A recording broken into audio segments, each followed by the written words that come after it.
ลมมาเลยบอกกันยังเจ็บแล้วจะไหนกับมือแล้วเดี๋ยวมืออื่นใช่ไหมเล่นไหมก็ลมมาฮะว้าวโอ้พวกเราบอกไหล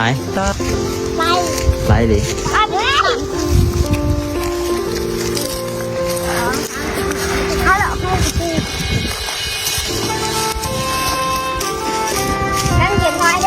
เดี๋ยวหายเลย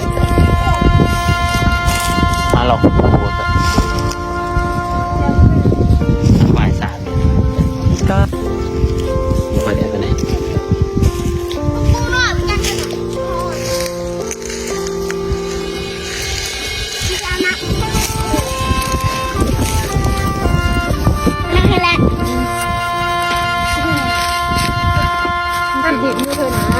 โอ้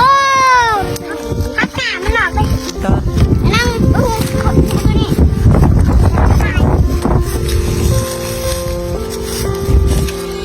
ให้ที่บ้านควันหน่อยละลายบ่ลายยากจ้ะจัดมือเด้